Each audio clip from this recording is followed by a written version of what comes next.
अस्सलाम वालेकुम students, I hope all of you fine. तो स्टूडेंट्स, जो आज का आपका सिलेबस है जो मैं रिवाइज़ करवाने वाली हूँ, ये 5 क्लास का है, टेस्ट नंबर 1। तो टेस्ट नंबर 1 में जो जो चीज़ें शामिल हैं मैं सबसे पहले आपको वो बता देती हूँ। सबसे पहले तो आपका काशिफ़ उर्दू में से हम्द वाला पोर्शन शामिल है, उसकी तशरीह है और उसके वर्क पेजेस हैं। और ग्रामर पोर्शन में से आप लोगों का बेवकूफ़ बारहसिंगा कहानी है और एक ख़त है छोटी बहन के नाम। इसके अलावा देखते हैं जो जो चीज़ें हैं मैं आपको साथ साथ करवाती जाऊंगी। सबसे पहले हम्द है। तो हम्द में आप लोगों को पता है कि हम्द में हम अल्लाह ताला की तारीफ़ बयान करते हैं। तो शायर जो है वो अल्लाह ताला की जो सिफ़ात हैं वो उसमें बयान करता है। तो हम सबसे पहले जो शेर है वो पढ़ते हैं। खालिक सबका अल्लाह है, मालिक सबका अल्लाह है। इसमें यह है कि अल्लाह ताला ने, शायर जो सबसे पहले शेर में कहता है, अल्लाह ताला ने इस दुनिया में जितनी भी चीज़ें बनाई हैं उसमें इंसान, चरिंद परिंद, जानवर, ख्वाह जितनी भी अल्लाह ताला ने इस दुनिया में चीज़ें हैं वो सब अल्लाह ताला की पैदा करदा हैं, यानी उन सब का खालिक अल्लाह ताला है। तो ये आपको लोगों को मैंने नोटबुक में पहले करवाई हुई है तशरीह, आपने ये वहाँ से याद करनी है। सेकंड है, बहरो बर सब इसने बनाए, खुश रंग फल और फूल उगाए। सेकंड वाली तशरीह में शायर कहता है, अल्लाह ताला की तारीफ़ बयान करते हुए कहता है कि अल्लाह ताला ने जो है वो खुश्क ज़मीन और समंदर बनाए हैं और इसके अलावा अल्लाह ताला ने रंग बिरंगे फूल पैदा किए हैं और मज़े मज़े के जायकेदार फल पैदा किए हैं और ये तमाम नेमतें अल्लाह ताला ने इंसान के लिए पैदा की है। उसके बाद है शेर नंबर 3 है, दरियाओं को देख के रवानी, नील गगन की छतरी तानी। इस शेर में शायर कहता है कि अल्लाह ताला ने सबसे पहले तो दरिया बनाए हैं, फिर उनको रवानी दी है यानी उनको बहना सिखाया है और सबसे आखिर में जो है अल्लाह ताला ने आसमान यानी जो आसमान है वो बनाकर उसके नीली छतरी हम पे तान दी है। शेर नंबर 4 है, हमको माँ और बाप दिए, लाजिम सब आदाब की। शेर नंबर 4 में शायर कहता है कि अल्लाह ताला ने हमें बहुत सारी नेमतें दी हैं, उनमें से सबसे जो बड़ी नेमत है वो अल्लाह ताला ने हमें जो कीमती रिश्ता दिया है वो माँ और बाप का दिया है। तो अल्लाह ताला ने माँ और बाप तो दिए हैं, साथ हम पे ये भी फ़र्ज़ कर दिया है कि हम उनका अदब व एहतराम करें और उनकी हर बात माने और उनकी इज़्ज़त करें। शेर नंबर 5 जो है, सबसे बड़ा इनाम दिया हमें दीन इस्लाम दिया। तो इस शेर में शायर कहता है कि अल्लाह ताला ने जो इस दुनिया में हमें नेमतें दी हैं उसमें जो सबसे प्यारा जो मज़हब है इस्लाम भी उन्हीं नेमतों में से एक शामिल है और अल्लाह ताला ने हमें इस्लाम दिया है और जो आप सल्लल्लाहु अलैहि वसल्लम लेकर आए और आप सल्लल्लाहु अलैहि वसल्लम ही हमारी आखिरी नबी हैं और कुरान पाक जो है आखिरी किताब भी आप सल्लल्लाहु अलैहि वसल्लम पर ही नाजिल हुई। आगे 6 वाला क्वेश्चन है, अल्लाह हमको इज़्ज़त दे दे, इल्म हुनर और दौलत दे दे। तो शायर कहता है कि अल्लाह ताला ने हमें अब नेमतें तो दे दी हैं, अब हमें ये ताकत भी दे कि हम इन नेमतों का जो है वो भरपूर तरीके से इस्तेमाल कर सकें और दुनिया और आखिरत में तरक्की कर सकें। शेर नंबर 7 है कि सारे अच्छे काम करेंगे, मुल्क का नाम रोशन करेंगे। इस शेर में शायर कहता है कि अल्लाह ताला हमें इतनी हिम्मत दे कि हम अच्छे काम करें और उन अच्छे कामों के ज़रिए अपने मुल्क और कौम की खिदमत करें और अपने मुल्क का नाम भी रोशन करें। आगे खिदमत सुबह शाम करेंगे, इल्म और मोहब्बत आम करेंगे। कि इस शेर में शायर कहता है अल्लाह हमें इतनी तौफीक दे कि हम अपने मुल्क और कौम की खिदमत करें, सबके काम आए और इल्म हासिल करें, फिर इसको फैलाएं और मोहब्बत को आम करें ताकि लोग मोहब्बत से रहना सीखें। तो ये आप लोगों की तशरीह थी, ये आप लोगों ने नोटबुक से करनी है। उसके बाद सवाल और जवाब यानी जो वर्क पेजेस आपके हम्द के आ जाते हैं वो मैंने क्वेश्चन सारे लिखे हुए हैं, तो इनके आंसर मैं आपको जो है वो जस्ट रीड करके बताती जाऊंगी। सबसे पहला है कि अल्लाह ताला किस किस का खालिक है। तो आपकी बुक में इसका आंसर है कि अल्लाह ताला सारी कायनात का खालिक है। अल्लाह ताला ने सब नेमतों में से बड़ी नेमत हमें कौन सा रिश्ता दिया है। तो अल्लाह ताला ने हमें सबसे बड़ी नेमत जो है वो माँ बाप का रिश्ता दिया है। क्वेश्चन नंबर 3 है, माँ बाप और बड़ों के आदाब हम पर क्यों फ़र्ज़ हैं। क्योंकि इसी से हम दुनिया और आखिरत में जो है वो इसी से जो है हमारी दुनिया और आखिरत की भलाई है। नेक्स्ट क्वेश्चन है, दीन इस्लाम को सबसे बड़ा दीन क्यों कहा गया है। क्योंकि दीन इस्लाम, इसमें ही जब हम दीन इस्लाम को इसलिए बड़ा दिन कहा गया क्योंकि इस पे जब हम अमल करेंगे तो हमारी दुनिया आखिरत में जो है वो भलाई हासिल कर सकते हैं। नेक्स्ट क्वेश्चन है, कामयाब ज़िंदगी गुजारने के लिए हमें सबसे ज़्यादा किस चीज़ की ज़रूरत होती है? तो कामयाब ज़िंदगी गुजारने के लिए हमें सबसे ज़्यादा इल्म और हुनर की ज़रूरत होती है। नेक्स्ट क्वेश्चन है, वो लोग जिनके पास इल्म और हुनर की दौलत नहीं, वो बदनसीब क्यों हैं? क्योंकि जब उनके पास इल्म नहीं होगा तो वो अल्लाह ताला को नहीं पहचान सकेंगे, और जब हुनर नहीं होगा तो वो जो है वो ज़िंदगी में तरक्की नहीं कर सकेंगे और इस दुनिया की दौड़ में बहुत पीछे रह जाएंगे। आगे है नील गगन की छतरी, क्या चीज़ है? तो मैंने पीछे तशरीह में भी बताया, नील गगन से मुराद नीला आसमान है, बस आपने लिखना है नीला आसमान। उसके बाद नेक्स्ट है, मुल्क का नाम इल्म से रोशन होता है या खेलों से? किस तरह हम मुल्क का नाम रोशन कर सकते हैं? इसका क्वेश्चन है, हम खेलों से भी और इल्म और हुनर दोनों से ही मुल्क का नाम रोशन कर सकते हैं। इससे हम हर मैदान में जो है वो तरक्की करके मुल्क का नाम रोशन कर सकते हैं। हमें सुबह शाम किसकी खिदमत करनी चाहिए? इसके क्या फ़ायदे हैं? हमें सुबह शाम अपने माँ बाप की और अपने मुल्क की खिदमत करनी चाहिए, इससे हम दुनिया और आखिरत में कामयाब हो सकते हैं। लास्ट क्वेश्चन है, दरियाओं की रवानी से हमें क्या क्या फ़ायदे हैं? दरियाओं की रवानी से एक तो हमारी फसलें बहुत अच्छी होती हैं, जब फसलें अच्छी होंगी तो ज़मीन ज़रख़ेज़ होगी। इसके अलावा जो है दरियाओं में जो है वो डैम बनाकर बिजली भी पैदा की जा सकती है पानी से। नेक्स्ट जुमले बनाएं। नेक्स्ट जो क्वेश्चन है, सबसे पहला खालिक है। आप जुमले कोई भी बना सकते हो, बस शर्त ये है कि जो लफ्ज़ दिया हो वो जुमले के अंदर लाजमी आना चाहिए।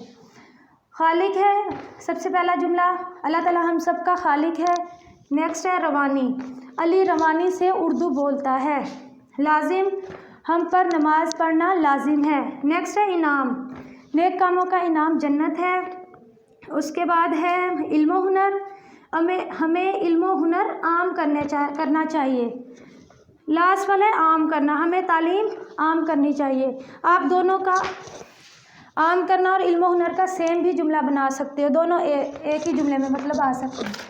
नेक्स्ट है मायने बताएं। बोलने में आम, ये वाला आम और ये वाला आम सेम है, आवाज़ दोनों की सेम है। क्या है? लिखने में और इनके अल्फाज जो मायने हैं वो चेंज है। पहले वाला आम का जो मायने है वो मशहूर है, दूसरा वाला अलमदामीम आम का जो मायने है वो फल का नाम है। तो फिर उसके बाद उन्होंने क्या, जो ये अल्फाज है इसको हमने नेक्स्ट इसके जुमलों में भी जो है वो बनाने हैं। सबसे पहले आम है, हमें तालीम आम करनी चाहिए।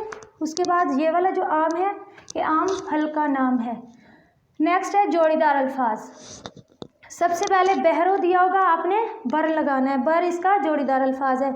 इल्म हुनर जो है, उसके बाद सुबह शाम, माँ बाप, दिन रात, फल फूल। नेक्स्ट जो क्वेश्चन नंबर 8 है, अल्फाज मायनी। इसमें बहरो बर का जो मायनी है तरी और खुशकी, लाजिम, ज़रूरी, खुश रंग, अच्छे रंग, नाम रोशन करना, इज़्ज़त बढ़ाना। नेक्स्ट जुमले और इमला की गलतियाँ दुरुस्त करें। आपने बुक खोल लेनी है, उसमें आपने देखना है कि जो अल्फाज गलत लिखे हुए हैं उसको अंडरलाइन मैंने करवाया होगा और उसके जो नीचे वाली लाइन पे उस पर जुमला दुरुस्त लिखवाया होगा। जो अल्फाज गलत है मैंने एक साइड पे वो लिखे हुए हैं, जो अगली साइड है वो मैंने दुरुस्त अल्फाज वाली लिखी हुई है। तो सबसे पहले जो है अल्फाज के हमें अपने मुल्क में तालीम आम करनी चाहिए, उधर ये वाला आम लिखा हुआ है, गलत जुमले में आपने ये वाला अंडरलाइन करके ये वाला आम लिखना है। नेक्स्ट जुमला है कि हम सबको सबसे बड़ा रिश्ता माँ बाप दिए, ये वाला जो गलत है आपने ये वाला अंडरलाइन करके दिए लिखना है दुरुस्त। उसके बाद है हम पर माँ बाप का अदब एहतराम लाजिम है। अदब एहतराम गलत जुमला लफ्ज़ है, आपने जुमले के अंदर लिखना है अदब एहतराम, और है भी एक गलती है, उसकी जगह पे आपने है लिखना है। नेक्स्ट है बड़े होकर अपने मुल्क का नाम रोशन करेंगे, करेंगे नहीं होता, करेंगे होता है, तो आपने करे के ऊपर जो है वो अंडरलाइन लगा के करें लिखना है। उसके बाद एक और क्वेश्चन है कि हम आवाज़ अल्फाज, वो आपको पता है कि आपने जो बुक में मैंने दिए हुए हैं, मैं जस्ट रीड कर देती हूँ। जो लास्ट वाला लफ्ज़ होता है वो उसके मतलब जो हम आवाज़ बनाएंगे वो आना चाहिए। जैसे बनाए है आए, बर, तर, कर, आप तो भी बना सकते हो। नील, उसके बाद कील, दीन तीन, सारे तारे, रवानी ज़बानी, काम नाम, रहमत जहमत, मुलाजिम लाजिम, इल्म इसका फ़िल्म, कलम भी हो सकता है वैसे। उसके बाद भेड़ शेर, कल नल, शेर दलेर, हम दम, और बस इसके बाद आप लोगों का काशिफ उर्दू का जो है वो ख़त्म हो गया है। अब मैं आपको जो है वो ग्रामर पोर्शन करवाऊँगी।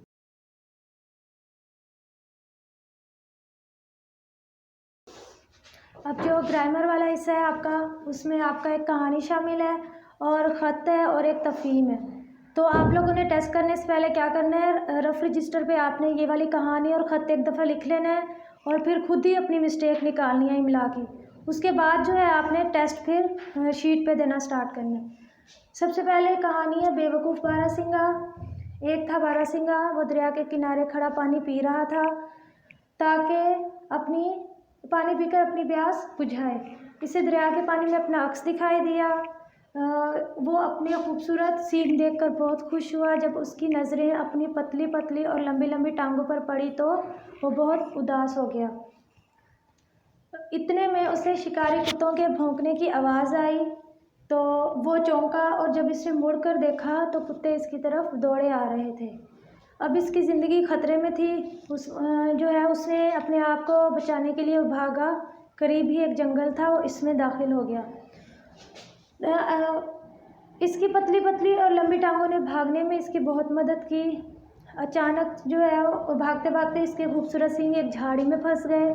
उसने अपने आप को छुड़ाने की बहुत कोशिश की मगर कुछ फ़ायदा ना हुआ। इतने में कुत्ते इसके करीब पहुंच गए। कुत्तों ने इसे पकड़ लिया और हलाक करके खा गए। तो सबसे आखिर में आपने कहानी सबक लिखना है। सबक जो है वो हर चमकदार चीज़ सोना नहीं होती। नेक्स्ट है आपका ख़त शामिल है। इसमें एक जो है वो छोटी बहन के नाम तकरीरी मुकाबले में अव्वल आने की मुबारकबाद देने के लिए। सबसे पहले आपको पता है ख़त में अज़ कमरा इम्तिहान लिखते हैं कोर्स माबा, फिर आपने डेट लिखनी होती है।